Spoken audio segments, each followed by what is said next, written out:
The Phillies are 2008 World Champions of baseball. The Philadelphia Eagles are Super Bowl champions. Eagles fans everywhere, this is for you.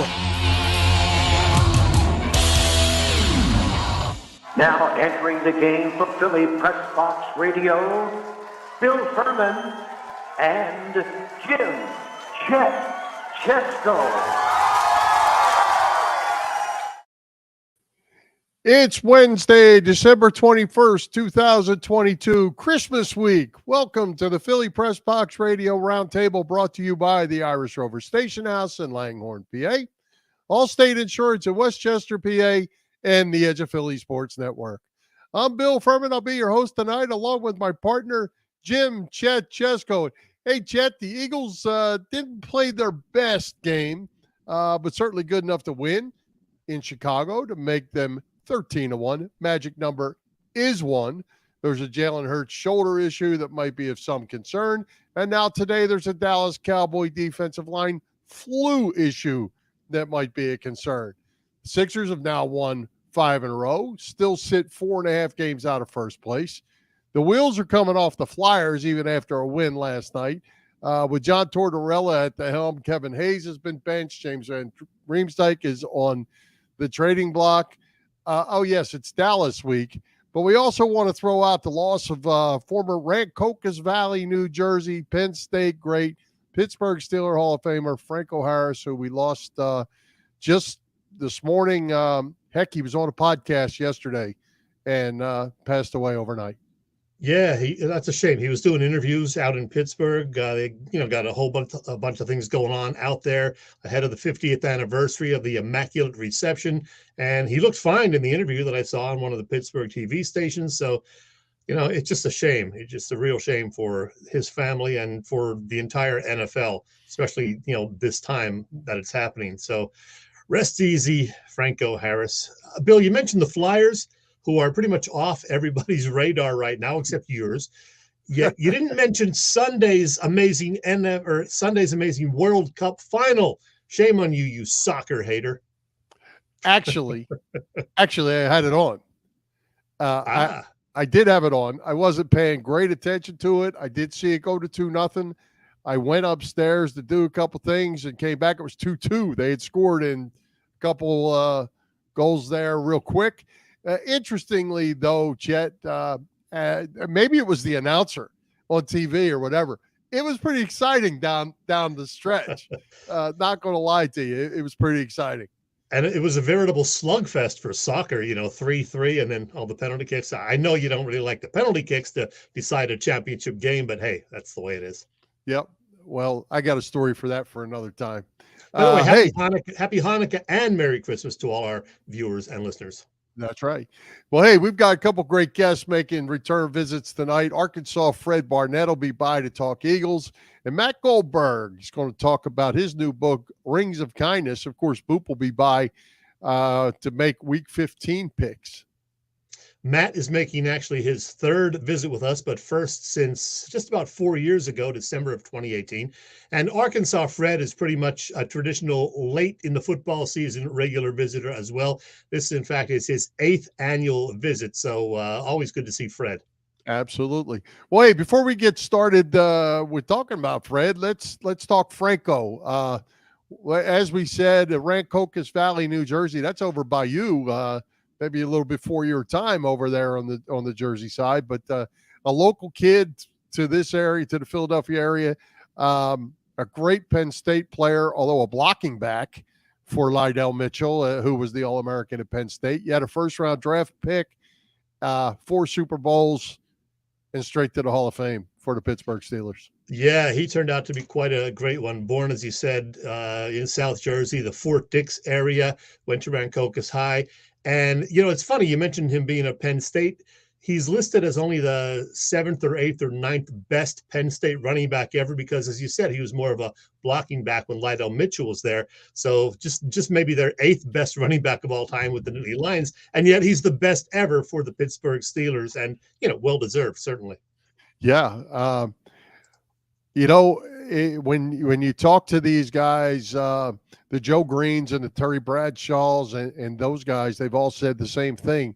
The Steelers ran through Franco Harris, and without him, they're not 4-time champions. And it's ironic that this Saturday they were getting ready, or they are getting ready. I guess they're still going to do it to celebrate the 50th anniversary of the Immaculate Reception and retire number 32 in Pittsburgh. And, as we said, Franco was doing a podcast yesterday and dies last night. He was doing an autograph session just a week or so ago.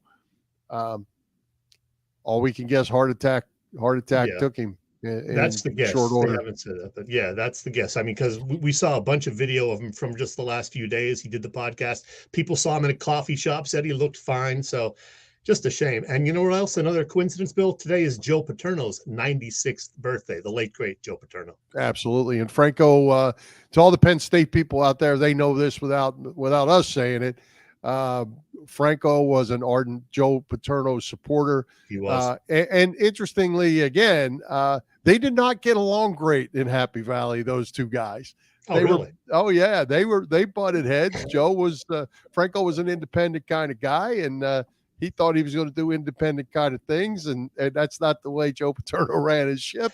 And but the respect the two gained in his later years and after Franco left Penn State was second to none.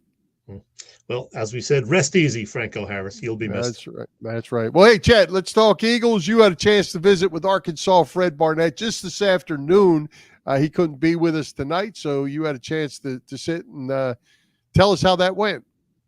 Well, as I said, it's become kind of a tradition that we talk with Fred during every Eagles season, and it often seems to end up being in December. He's a busy guy, so we'll keep that tradition going. And I really wanted to get Fred's take on the weapons that Jalen Hurts has among receivers this year, and I did. So here's our chat from earlier today. I know I say this every time we have this guy on our show, and this is his 8th visit, by the way, but he was one of my favorite Philadelphia Eagles back in the 1990s, and, well, he's still a favorite. So let's bring him on. It is good old number 86, Arkansas Fred Barnett. Hey, Fred, how you doing? What's going on, man? What's happening? Glad to be here. Glad you reached out to me. Well, we're having a great time because of the Eagles. We're all enjoying the season. Yeah, 13-1 as we speak. They've proven to most people they're the best team in the league. Are you surprised how well they've played this year? I have to say I'm pleasantly surprised. I think even the most diehard fans, are surprised. I actually had them losing about 4 or 5 maybe. And that's still a good team. That's still a playoff team. But, with what they've done, I think they've, solidified a very high respect, from a lot of teams and from, a lot of fans. I have a lot of friends who are Dallas Cowboys fans and fans of other teams. And, these guys have been just kind of bowing down to me. And it's a pleasant surprise for me. Right now, I think it's really, I'm kind of biting my nails because I'm like, just lose a couple. And it's almost like they can't even lose if they wanted, if they tried to. It's crazy. But, the amount of respect I think that a lot of teams give them. And, thinking about the loss, I think when you have a team like the Eagles who are doing what they're doing, the first thing that comes to mind when you get ready to play them is like, look, we're going to go out and play them hard and see what happens. And I think that happened with Washington with that one loss. But I think there was an effort from everybody else. But, it got to a point to where they just kind of stood back and said, hey, these guys are too much for us. But, to answer your question, I'm pleasantly surprised. But, at the same time, too, I'm biting my nails because it's once the playoff starts, it's just that's it. So I would rather to have a few hiccups during the regular season than have a throw up in the off season. So I'm hoping that they keep it up. We might get that hiccup this weekend because the Eagles are an underdog, 5 or 6 points. Yeah, it might end up being okay in the long run. But the MVP caliber quarterback, Jalen Hurts, got a little shoulder strain issue. Yeah. I'm guessing they're going to rest him. They haven't said that officially, but with the magic number down to 1 and still 3 games on the regular season schedule, would they be wise to definitely keep him out of Saturday's game, do you think? I think so.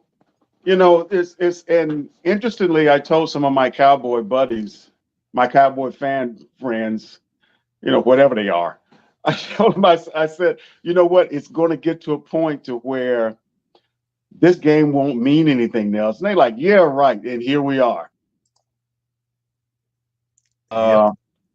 And of course, from a standpoint of just keeping the momentum going, I'd love to for the defense to go out and score first 2 touchdowns off turnovers and win the game. But I just feel that for the sake of just where they are right now, the momentum that they got going, a loss to Dallas in Dallas Saturday would be just okay, no problem. We know who we are. We know who you are. So no big deal. Well, it's a Christmas Eve game. It is in Dallas, as you said. Yeah. It's going to be wild. It's going to be fun, no matter who's quarterbacking for the Eagles. When you were with the Birds, did you get a little extra jazzed up to go against playing the rival Cowboys? Yeah, all the time. And I mean, from my rookie year, guys that were there before me just kind of let me know that, this game was a little different than the other games. And I'm like, and I can remember as a rookie, like, what's the big deal? It's just, it's just another game. They're like, no, this is a team that we have to kick their butts. Well, how Buddy Ryan felt about the Cowboys, right? Oh, God. Him and Jimmy Johnson, used to go at it a lot. But this is a special game. I think, unfortunately, I guess the best thing about this game is that we don't have to win it. Mm-hmm. I think it'll be so exciting and a great anticipated game if Dallas was 13-1 or 12-2 or what have you. But Dallas has just kind of, I think, to some degree showed their hand. I mean, losing against Jacksonville and really should have lost against Houston at home. I think they kind of showed their hand. But I think the rivalry is still there. I think the 13-1 and I think 10-4 that they are. Yeah, that's not going to be on the table. It's really about the Eagles and the Cowboys going at it once again. Hey, Fred, as a former wide receiver yourself, I'm guessing you pay lots of attention to the Birds wideouts, A.J. Brown and Devontae Smith. They're having pretty good seasons, are they not? Oh, they have a great season. Great season. I mean, when I look at A.J. Brown, what a huge target he is. Here's a guy that, a 50-50 ball for him, becomes a 70-30 ball. And that's the type of wide receiver that you want. I mean, he's a big guy, big body, very physical. And, Smith, great route runner. I have to say that, when I first saw him, when they first drafted him and I looked at him, I went and actually, saw the practice. I was just trying to wonder if he was, the type of kid that had the heart to really play at this level. I've seen a lot of kids that were All-Americans that come out of college, and the NFL is just another different level for him. But he seemed to have just done exactly what needed to be done to be a top wide receiver in this league. Even with that small frame, he has a very big heart. Oh, yeah. Hey, Fred, which Eagle has been the most pleasant surprise this season to you? Pleasant surprise. I hate to say this, but I think Jalen Hurts, because I remember being asked about him a few years ago and when he first started, and even last year. My thought for him was wanting him to get out of his college quarterbacking mode, and that you don't have to be a tough guy. It's not about bullying, defensive backs on the field or bullying defenses on the field. It's about being very smart, being very accurate, making the right decisions, going through the proper reads and what have you. And I think he's done that. And I think that he has been flexible enough to, become that college quarterback when he needs to, only when he needs to. And here's a guy of course, he has a ton of touchdowns as a runner, but I think those touchdowns he was put in position where he had to run the ball to, of course, to make the touchdown, of course, to, inevitably win the game. So I'm pleasantly surprised that he has made the transition so quick. That it's kind of, for me, it was kind of like a light switch. I mean, I feel like last year he was just kind of like not being as accurate as he should have been, running the ball a little more. That Chicago game scared me because I feel like that kid was who he was a year or two ago. And I just didn't want him. I just didn't want him to get into a battle like I'm going to rush for more yards than you or whatever, but just, do what needed to be done to win the football game. And of course he did that. And of course, once again, we're talking about a Chicago team who's, not there, that came out and really like threw punches at him, especially up front. But to once again, to just kind of finalize your question, answer your question here, I think Jalen Hurts has really become a quarterback, and of course, becoming a quarterback that's going to, number one, play a long time and make smart decisions for a long time. And when a quarterback is able to make smart decisions, at that point, it's about putting the guys, giving him the tools to win championships. And boy, this kid go out and win a championship now. I think it's a very, very positive, future for him and for the organization. Another big factor in the Eagles' success this year, the strength of the line play. The O-line may be the best in the league, and the defensive line, I believe, leading the league in sacks. They have a couple of guys in double digits already, and two others who are, closing in on, including Brandon Graham. Would love to see him get 10 sacks. Yeah. He's got 8.5. Hassan Reddick has been great. What do you think of this D-line? Oh my gosh! I mean, I think three different guys had 2 sacks the last game, if I'm not mistaken. Yep, but these guys remind me of the 90s D-line, and that nobody wanted to play these guys. We could have won games. This is a funny story because I talked about this the other day to a Dallas Cowboy fan. I said we could have won games in the 90s with our defense and not even played offense.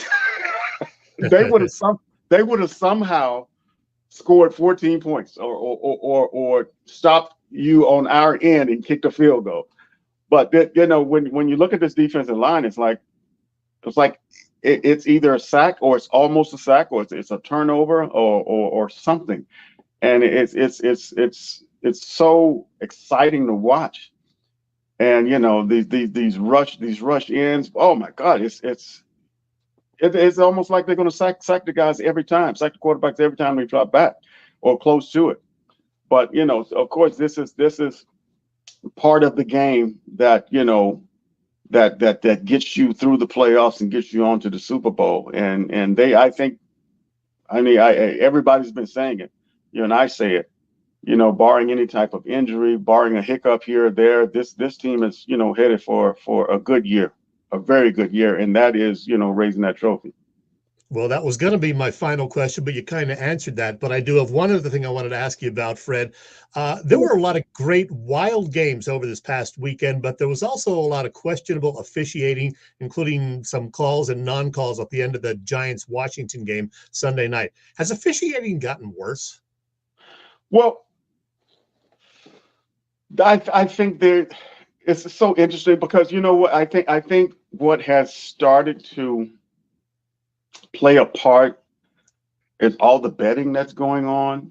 So I think guys are, especially from an official standpoint, guys don't really want to make mistakes. And I think at some point with the calls that are happening now and the betting that it just keeps getting more popular and popular and popular, it's going to get to a point where the games are like 4 or 5 hours long because they're going to have to rewind everything and be precise about what should have happened and what shouldn't have happened. I think the one thing that I've been focused on and noticed that, I mean, the roughing the quarterback calls are horrendous. It's ridiculous. Oh, yeah. I mean, you literally cannot. You have to grab him and hold him and say, "I got him," but you can't fall with him. And I mean, even they're teams that I watch. Of course, they're not the Eagles, and I see guys, just bringing the quarterback to the ground, and it's a roughing the pass, and I'm like, What are they doing? But of course, you just want to preserve those guys who you make a ton of money and make the offense goes. But yeah, I think officiating is kind of getting suspect, and I think the betting has a deal in it, which as I mentioned, that I think that it's going to get to a point to where they're going to start to review everything and try to make the right decisions.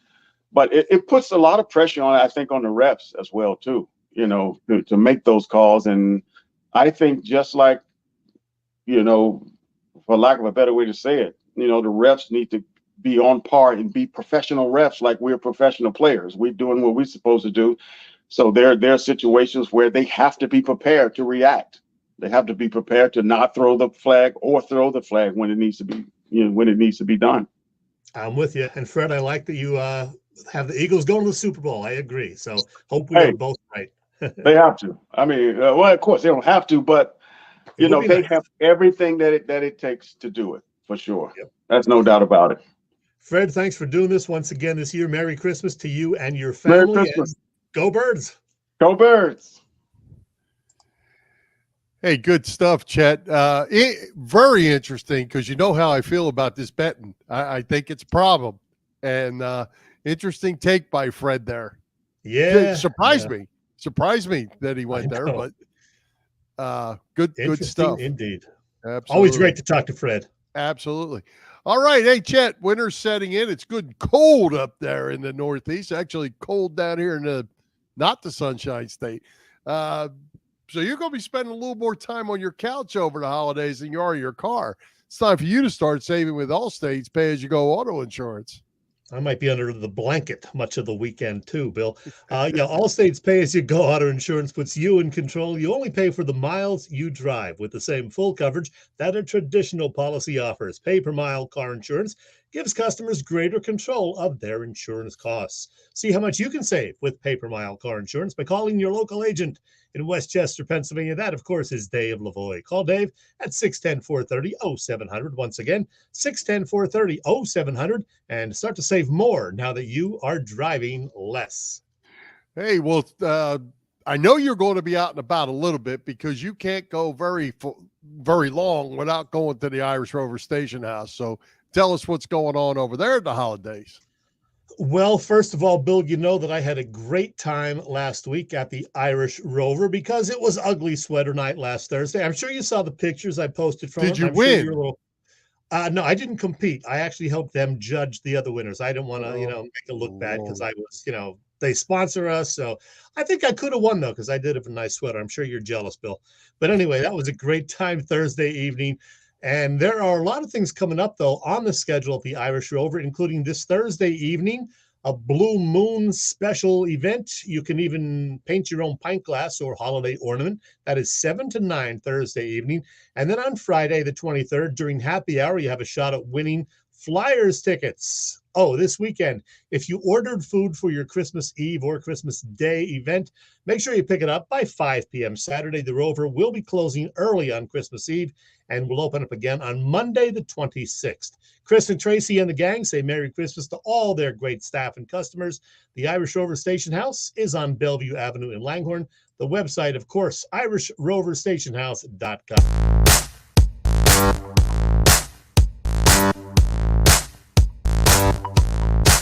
Hi, football fans. This is Merrill Reese, and you're listening to Bill and Chet on Philly Pressbox Radio. It's good!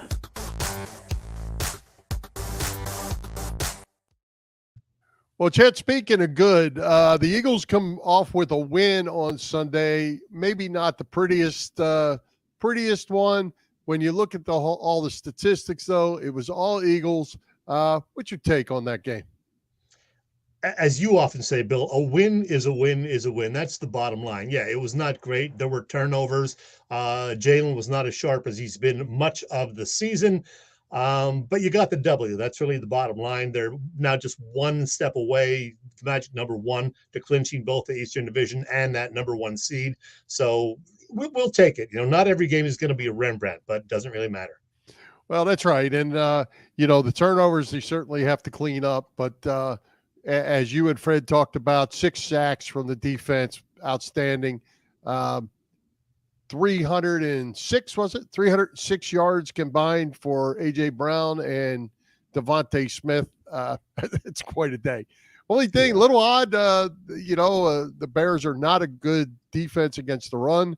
The Eagles chose not to give a full dose of Miles Sanders. I thought that was a little interesting.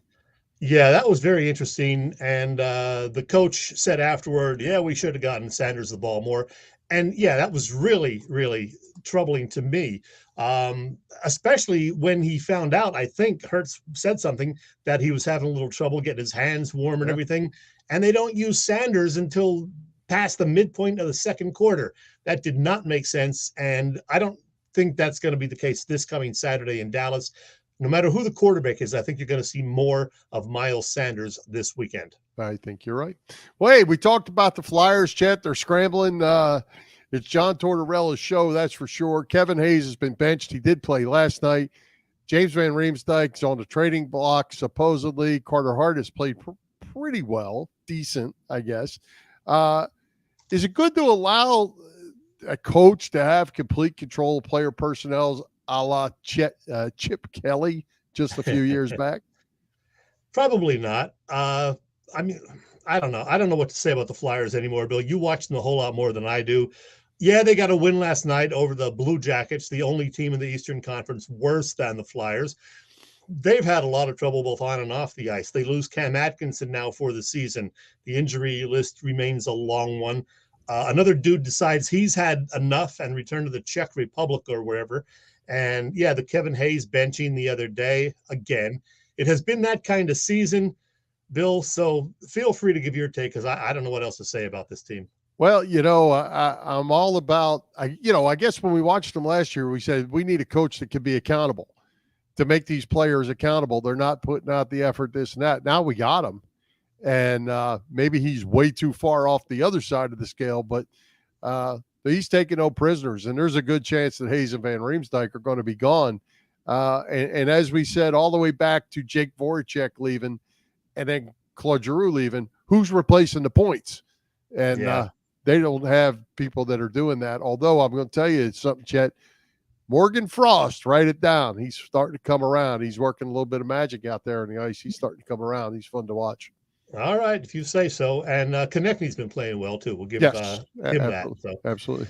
All right, hey, let's give our Flyers talk enough. That's right. Let's give a shout out to all the shows at the Edge of Philly Sports Network this week. Wall-to-wall coverage again. Network continues to grow, as you can see by the additional shows that we're adding. You can catch all the action at www.eopsports.com, as well as Edge of Philly Sports on YouTube. You can also find our show on Philly Pressbox Radio YouTube channel. So help us out by hitting that subscribe, follow, like buttons over there. Share with your family and friends. As you see, we are loaded up. Yes. Yes, indeed, Bill. All right. Well, hey, Chet, let's welcome our next guest tonight, the author of the newly released book, Rings of Kindness, Matt Goldberg. Matt, welcome back for your third trip to Philly Pressbox Radio. Thanks so much, and happy holidays, Bill and Chet. Thanks for having me on. Absolutely. Matt, great to see you. Hey, let's get right into it regarding the book, Rings of Kindness. While it is your name on the front of the book, you actually got a lot of help, did you not, from dozens of other contributors, correct? Yeah, I had a lot of help. So the premise of the book was asking people, including myself, I guess, to describe a time when they received an act of kindness, however defined. The parameters were that the kindness wasn't received from a family member, a close friend, or a significant other. So it could be a total stranger, it could be a neighbor, a teacher, someone who went really beyond the call of duty, so to speak. Now, I had a few of my own stories that I could recollect, but there are 85 stories in the book by 80-plus authors, and it really started coming together around this March, and I'm very proud of how the book came together and the stories I was able to receive. So, Matt, I have to go back to the beginning. What gave you this idea? I mean, it's pretty cool because everybody wants to talk about all the bad stuff that happens. What made you think, you know what, this is a cool idea, and there's going to be a lot of good stories? Well, being a Philly fan, we need all the kindness we can get. No. But seriously, not everything revolves around sports, just most things, right? Yeah, I guess the idea sort of hatched in the early days of the pandemic, which in some ways that seems like a few weeks ago, others it seems like an eternity ago. And the stories we were hearing of for a while were about all the people, if we can remember, hoarding cases of hand sanitizer and toilet paper. But at the same time, neighbors were looking out for neighbors, friends were looking out for friends. And I thought really we're connected to each other, not only through our viruses, of course, but through our acts of kindness is really what speaks to our humanity. And then later on, this is all the way back to 2020, I suppose, I had a positive incident where I lost my wedding ring, fell off my finger, and it was discovered almost by accident, but someone who found it put a notice up on the tree around the little duck pond where we sometimes walk our dog. It turns out that this older couple who only live a mile away from us were walking their dog at the same time I was walking with my wife and my son and our dog. And we got together, but they were so, you'd sort of have to be there, but they were so thrilled to be able to return the ring to me. And they were the nicest people who I wouldn't have met otherwise. And I posted it on Facebook, not a literary site, but with the tagline, "Nice people really do abound in our town." And I just thought that it would be, if I could get enough stories to make the book viable, a nice theme for a book, because people really reacted to that little post and just really wanted to tell their own, not everyone, it took some recruitment effort, but once the momentum got rolling, as I said, it turned into a large 373-page book with 85 stories. That's stories that won't divide us in any way, that just unite us. It's not a sports book, but I understand Kobe Bryant gets a mention somehow.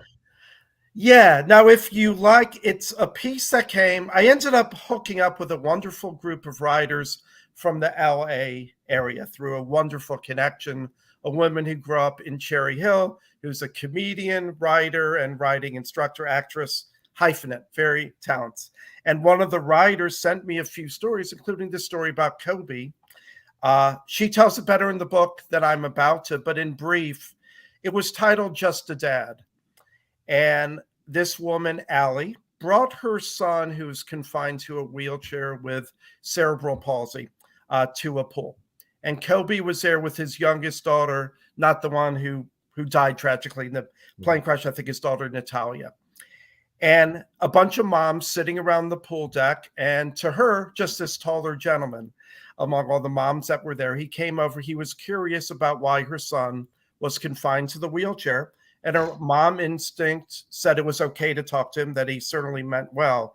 And the story evolved that every single week, Kobe would drop his daughter off at the pool, walk out to the wheelchair, bring him in, lift him out of the seat into the van, walk him in, spend time with him, and spend time, after practice, even showed him some basketball moves. They became buddies. And it was titled Just a Dad because she didn't recognize who Kobe was until they went out to the parking lot and some teenagers saw him and started chanting, "Kobe, Kobe." And she apologized. "I didn't recognize you." Said, "Oh, I thought you were just a dad." And Kobe poignantly said, "Well, when I'm here, I am just a dad." And that's what he did it because, kindness is, I think, extending a hand when we can. There was no fanfare. It wasn't, a Make-A-Wish Foundation. It just happened organically. And if you're a Kobe fan already, I think everyone became one, even Philly fans, because I think he matured a lot and became the elder statesman of the league, besides a fantastic player. You'll appreciate him even more just because of an everyday act of kindness. Very cool. Yeah. So Matt, how did you come up with how many stories you say? 85? Yeah, it turned out to be 85. How'd you come up with 80 different people? I mean, I don't know 80 people, I don't think. I don't know if I did before this book either. Well, I wanted to have you guys write stories, maybe if there's a next edition. There you go. It badgered people. I posted on Facebook. I sent emails, but the book was getting nowhere. Like I said, it was on my mind from my little ring incident, happen and thanks for projecting that. You can pick it up on Amazon. How about that? Rings of Kindness. That happened in November 2020. By March, until March of this year, I only had about 5 stories, including one of my own. It wasn't going anywhere. I was going through some tough times that I won't dwell on, health issues, other stuff. I wasn't feeling the optimism to bring it about. And I set as a goal, even though I wasn't in control of it completely, I want to have 20 viable stories by the end of March, and nailed it right on that number. And then another 15 the next month.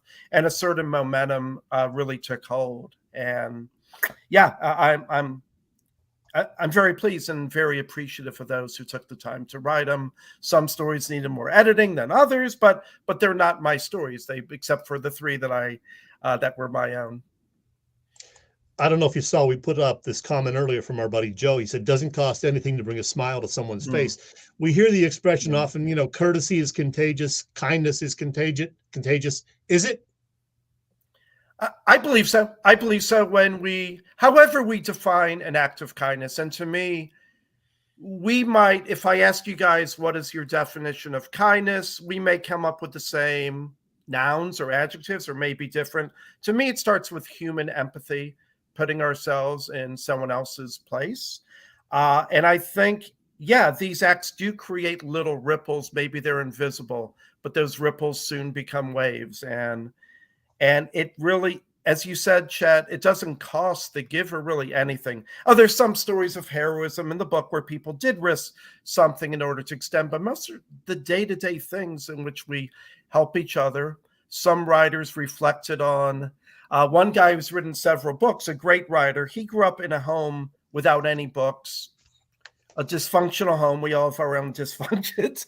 But his first grade teacher presented him with his very first book and wrote Love, Mrs. I think her name was Mrs. Hyman, doesn't matter. He remembered that 75 years later, and he's always had a love of books and writing. Just that little bit of encouragement stayed with him for so many years. Well, hey, Matt, I just learned something. I got a little message that our next guest, who's with us every week, Bob Vitrone Jr., is your neighbor. He's across the street neighbor. Great guy. I've never, ever seen him wear more than a T-shirt. He's a polar bear at heart and a Chiefs fan, but also a Philly sports lover. Yeah, great guy. He is right across the way. There you are, Boop. Hey, hi. Hey, Bob. Hi, Bob. Hey, Matt, before the time gets away from us, and maybe Chet can put that up again, where can you get this? I saw it in the one picture we had of you doing a book signing. Are you doing more of them, and where can people get the book? Yeah, and I'm trying to set up more and more of events. If you want to join me in Santa Monica in LA area, I'll be out there on January 29th. But I am trying to connect with groups and put on presentations. For now, Amazon.com, put in the title Rings of Kindness, or if you go to www.ringsofkindness.com, more information about me, about the book. If you want a personalized signed copy for yourself or as a gift for someone else, you could reach me through the website, all my contact information. Amazon will probably turn around faster, but if you want it personalized or you want to set up a program, please visit my website is MatthewJGoldberg.com, but you could get there from ringsofkindness.com to keep it easier. Matt, one final question. On the book, your name is Matthew J. Goldberg, as you said. Does that sound more impressive than just Matt Goldberg? I don't know. Probably in the ear and the eye of the beholder. I don't know if it does or not, but for my books, this is my 7th book of one kind or another, and I've always gone with Matthew J. Goldberg, but conversationally, I still prefer Matt. I got you. Well, hey, Matt, as we close out, I want to say I think this is a tremendous idea, and I'm looking forward to getting the book. And as Joe said, it costs nothing to be kind, and if we all go away one day and they say the worst thing they say about you is he was a good guy, that's a good thing. Yeah, and I think you guys both qualify. Thanks so much for the spot. Great being with you. Happy holidays. Go Birds. All right. Thanks, Matt. All right. Thanks, Matt. Thanks, guys. Take care. Bye. All right. Well, that's good, Chet. That is good. I have to read that. Yeah, good. And what I like is because I'm not that big of an avid reader, is I like the short stories. And I think it's going to be good, and I'm looking forward to it. I think it's going to be a good book. Can't wait to get my hands on it. Rings of Kindness. All right. Okay. Well, let's get to it. Let's welcome our man Boop from Boop Stats, Bob Patrone Jr. back, brought to us tonight again by Splits Bar and Grill to make this week's picks, provide some Week 16 better tidbits. Boop, welcome back. I hope we did better this week than last. I think we did. You guys did. You want to know how you did? Yeah, let's tell us. Well, both of you guys actually picked up a game on the leader. You were both an impressive 4-1. I thought Seattle might knock off San Fran. Didn't happen. The 49ers are hot. So I was just 3-2.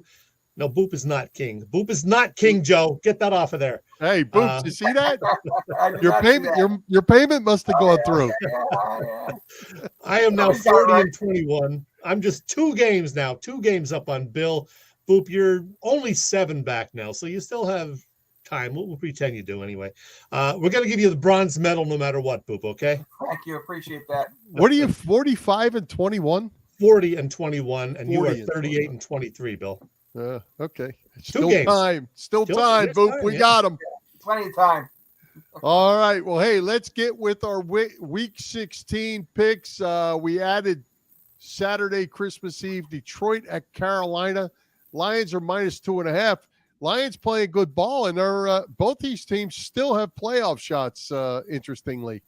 Yeah, Detroit's only lost since Halloween was on Thanksgiving to the Bills, which, is one of at least the best 2 or 3 best teams in the league now. So you got to go Detroit here.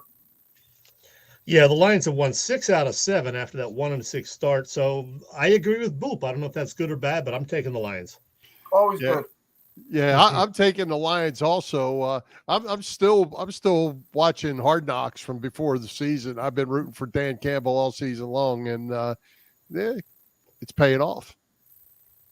All right. All these games are Christmas Eve, so these are Saturday games.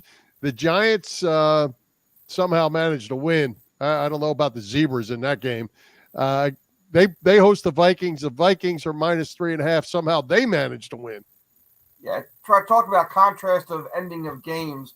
1 win in 6 weeks does not get me back on the New York bandwagon. Minnesota, period. Yeah, and you're right. The officials did help the Giants, certainly, on Sunday night, Bill. Minnesota has not been playing great lately, other than the second half of this past weekend's game. But I got to take the Vikings. Yeah, I have to take the Vikings, too, because the Giants are bad. And they're going to continue to be bad, I think. But they're still, if the season ended today, they're in the playoffs somehow. I don't know how, but, the Vikings, they can't play defense. That final Eagles-Giants game in Week 18 could mean a lot for the Giants, so we'll see how that goes. Absolutely. Washington visits San Francisco. 49ers are -7.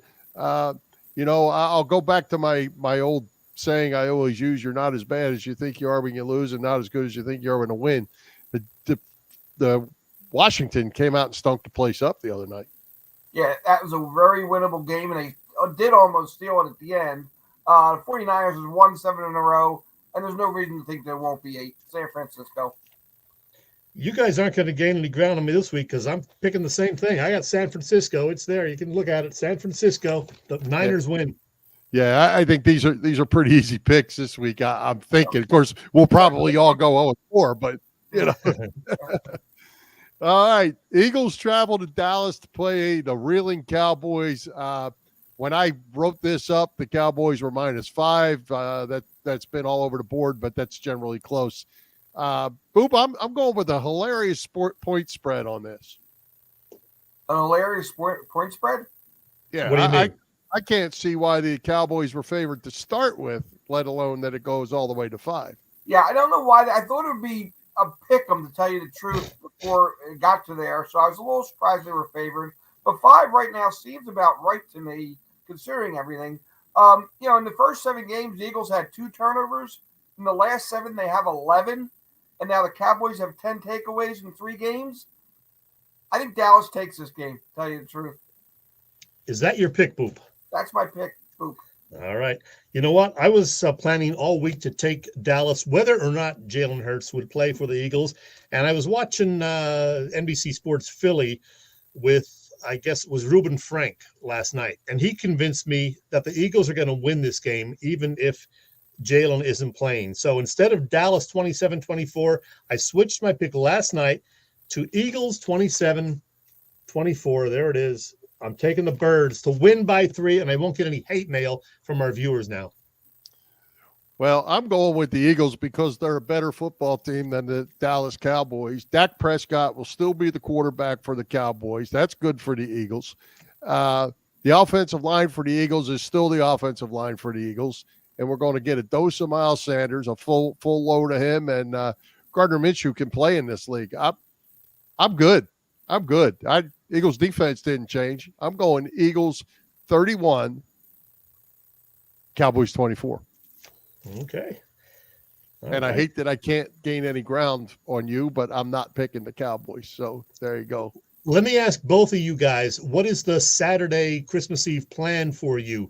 Where will you be watching the game? Will you be with a whole bunch of people? What's the atmosphere going to be like? We have dinner at 4:30 at my sister-in-law's house, and I'm hoping I get to we'll have seen the Chiefs game on the internet and then listen or watch the second half in the living room.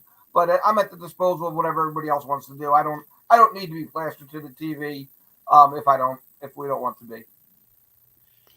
I will be right here. Middle son will be here. His girlfriend will be here, Mike and his girl. So we'll be watching the game. The rest of the family doesn't come until Christmas night. So it's just probably going to be the four of us hanging out, enjoying a couple of beverages and relax, enjoying the game. Billy will be playing the Chargers this week on Monday night, so he won't be here. So it's just us. I can't remember if I mentioned this last week or not, but I'll be spending Christmas Eve from about 3:30 on at my brother-in-law's and his wife in beautiful Roebling, New Jersey. And he and his wife and their 20-something son, who's up from Florida, are all stinking Cowboys fans. So it could get unpleasant after a while. Hopefully for them. Anybody that I know or I ever knew that's a Cowboys fan, I used to know them. I don't have any of them. Yeah. My future son-in-law is a Cowboys fan, but it's okay because he's a pretty good guy. In fact, he's such a good guy, I'm not sure my daughter's good enough for him. There you go. Wow. Yeah. These are generally good people other than this whole Cowboys thing. So I'm going to take the ring of kindness and find it in my heart to forgive them and be nice to them. Yes. There you go. Well, Boop, any weekly Splits Bar and Grill tidbits for us for week 16? Yeah, I got a couple little things just so we know. The Eagles are going for their 10th straight road win this week, which is something only been done 15 times in league history. So keep your eye on that. You know, they've got a long winning streak going on Sunday. Obviously, this game is not a Sunday. It's a Saturday. They've lost their last 3 regular season Saturday games. So we wanted to throw that out there. The thing that struck me about this all of a sudden is if the Eagles lose Sunday, the Cowboys have the Thursday game the week after that. So you're looking at all of a sudden that Saints game is magnificently huge because, and you guys know when I say 1964, what I'm talking about, if this somehow stumbles down to week 18 and this isn't clinched, there could be a lot of rumbling going on because this would be worse than 64, blowing a 3-game lead over the Cowboys with none to play. So, you know, just the thing I wanted to say is that, you know, that Cowboys having that early game the next week really makes having to come away with this week a win important, even though I picked the Cowboys. So, you know. You know, it's funny that you said that, Boop, because I had this exact conversation with a couple of friends. You know, well, rest this guy. No, win. Yeah. Win. Yeah. Play to win the game because the next game's not a guarantee. The Saints are going to be fighting for a playoff spot, possibly. The Giants are going to be fighting for a playoff spot. Everybody's going to come guns blazing. There's no rest here. Let's get this thing done. we've all lived. The Eagles have not snuck in, but gotten in a couple of years where they needed help in that last weekend from very unexpected 4-11 teams that pulled the upset. So it can be done. These guys are professional players. This is what they're doing. It's their last shot to have an imprint on the season, even if it is just knocking other teams out. So yeah, until you get that Y or the X or whatever the letter they decide to give you for the conference first round bye, keep playing hard. And injuries are standing. Put who you can out there in the field. Yeah, and one other comment on that too, and as a current event, we watched the Phillies hit the playoffs with momentum. Yeah. The Eagles are going to have a bye week, or should have a bye week. They're going to get a chance to rest. You don't need to rest 1 or 2 weeks, then take a bye week, and you come out in the first playoff game, you're flat. Exactly. Got to come loaded. We saw the Giants win a couple Super Bowls when they surely weren't the best team. Sure. But they played the best team in the playoffs. Yeah, I go back to the Connecticut team that had to win 5 Big East games in 5 days and then ran the gamut in the tournament. I mean, that was 11 of the toughest games in a row over the course of 4.5 weeks you'll ever see. So, athletics is as much mental as it is physical. And if you start thinking and get rolling and that you're going to win, it really does pile on. Yeah. Well, I think the Eagles have enough leadership from the players' standpoint and what they may lack in a little bit of an inexperienced coaching staff from this standpoint. I mean, they've done a great job, but I think they have enough veteran leadership to make sure that this thing is handled correctly.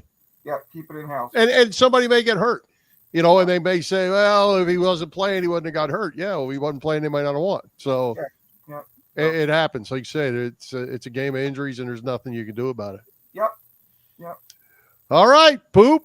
Have a fantastic Christmas with you and your family, and we'll do it again next week. You too, my friends. All right. Take care, Poop. All right, Chet. Great guest tonight in Arkansas, Fred Barnett, Matt Goldberg, Boop, as always. Who is coming to Philly Pressbox Radio next week? That's a great question, Bill. And I think you know the answer in this case, because this is another one of those traditions. We love traditions here. And we have this legendary Philadelphia sports writer joining us pretty much every year right about this time as we flip the calendar to a new year. He still puts out an occasional column, even in retirement, but he's more proud these days of being a terrific granddad. I think it is our friend Frank Fitzpatrick. Always good to do a little year in review kind of thing with Frank Fitzpatrick on our final show of the year, Bill.